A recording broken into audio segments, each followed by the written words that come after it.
ఆదిలాబాద్ జిల్లా అధిక వర్షాలకు దట్టమైన అడవులకు చిరునామా. కానీ ప్రస్తుత పరిస్థితులు భిన్నంగా ఉన్నాయి.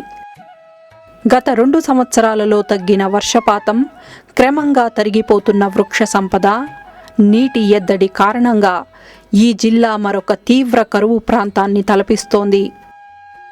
వ్యవసాయ రంగంలో తీవ్ర సంక్షోభం, సరైన వర్షాలు లేకపోవటం, దిగుబడులు తగ్గిపోవటం, రైతులకు వారి బ్రతుకు తెరువు ఎలా అన్న ఆలోచన మొదలైంది. భారత ప్రభుత్వం ఈ సమస్యలకు పరిష్కారం కొరకు రైతులకు అదనపు ఆదాయం అందచేయటం కోసం RAD పథకం రూపకల్పన చేసింది.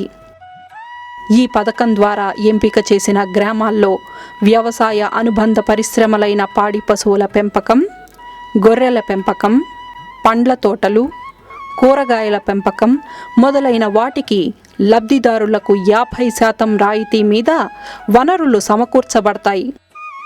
ఇవే కాకుండా వర్షపు నీటి సంరక్షణ, భూసార సంరక్షణ చర్యలకు 50% రాయితీ లబ్ధిదారులకు ఇవ్వబడుతుంది. ఈ RAD పథకం ద్వారా 4 గ్రామాలు ఎంపిక కావటం జరిగింది.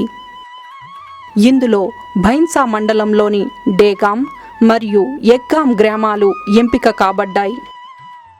ఈ 2 గ్రామాలు భైన్సా పట్టణానికి దగ్గరగా ఉండటం వలన పాడి పశువులు మరియు మేకలు, గొర్రెలు ఎక్కువగా ఇవ్వటం జరిగింది.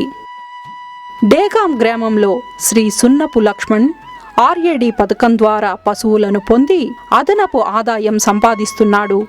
ఈ విజయం అతని మాటల్లో విందాం.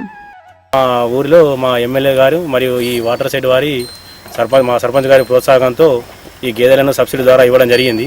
ఇప్పుడు నాకు చాలా మంచిగా ఉంది, చాలా ఆదాయం బాగుంది. నెలకి నాకు 30,000 ఉంది, ఖర్చులు పోను నాకు 15,000 మిగులుతుంది.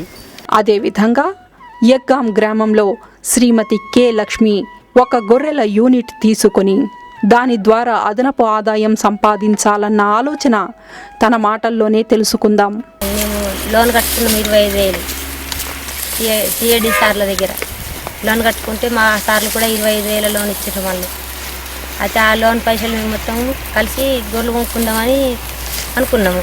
మళ్ళీ వచ్చి ఇక్కడ సార్లు వచ్చి మాకు పైసలు కట్టి గొర్రెలు ఇప్పించిండ్రు. ఇక మంచికి 5 పిల్లలు 5 తల్లులు వచ్చినాయి, మంచి 10 వచ్చినాయి గొర్రెలోనుకు. మళ్ళీ తర్వాత ఇక మేము అవే ఇక 1కి 2 ఇట్లా యాటిని పెరుక్కుంటూ పోతాయి అన్నట్టు మేము గొర్రెలోని తీసుకున్నాము. ఇప్పుడు మొత్తం మాకు ఒక 25 ఉండే సారు, ఇప్పుడు ఒక మొత్తం కలిసి 25 అవుతున్నాయి సార్. మాకు గొర్రెలు మొత్తం కలిసి 25 అవుతున్నాయి. వ్యవసాయంలో ఏం పడతలేదని వ్యవసాయం బంద్ పెట్టేసి గొర్రెలే కాసుకుంటూ బతుకుతాం అన్నట్టు మేము భార్య భర్తలు ఒకళ్ళం కూలి పని పోతాం, ఒకళ్ళం గొర్రెలు కాస్తాం సార్. ఇక మంచిగా అవి ఏడాదికి 2 ఈతలు ఇంతాయి, మంచిగా పుట్టినట్టుంటే మంచిగా అవుతాయి. గత 3 సంవత్సరాలుగా కరువు ప్రాంతంగా ఏర్పడ్డది కాబట్టి ఈ పథకం ద్వారా ప్రభుత్వం నుండి లబ్ధి పొందే ఆలోచనతోని ప్రతి రైతుకు చాలా మంచి లబ్ధి పొందుతున్నది. అంటే దాదాపు ప్రతి రైతు ఒక రోజుకు 10 లీటర్ పాలు అమ్మడం ద్వారా రోజు 400 రూపాయలు లబ్ధి పొందుతున్నారు.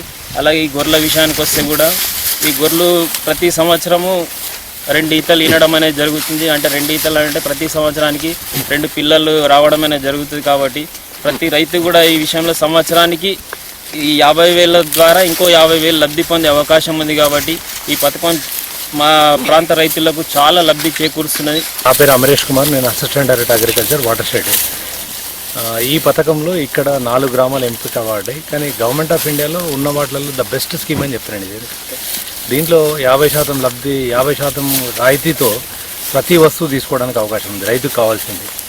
అయితే దీంట్లోపల ఇక్కడున్న పరిస్థితులకు అనుకూలంగా మేము ఏం చేసామంటే ప్లాన్లో రకరకాల మార్పులు చేసి యాక్షన్ ప్లాన్ లోపల మేము కలెక్టర్ గారి దగ్గర అప్రూవల్ తీసుకోవడం జరిగింది. ఇక్కడైతే పాడి పరిశ్రమకు బాగా అవకాశం ఉందన్న ఉద్దేశంతో 4 గ్రామాల్లో కూడా ఎక్కువ పాడి పశువులు ఇవ్వడానికి మేము డిసైడ్ చేసుకొని, అట్లాగే పాడి పశువులతో పాటు అదనపు ఆదాయం గురించి ఇంకొక ఆలోచన ఏంటంటే గొర్రెలు మేకలు ఇస్తే కూడా బాగుంటుందన్న ఉద్దేశంతో మేము వాటికి కూడా చాలామందితో కట్టించాం. 25,000 రూపాయలు, 25,000 రూపాయలు సబ్సిడీ మేము ఇచ్చాము.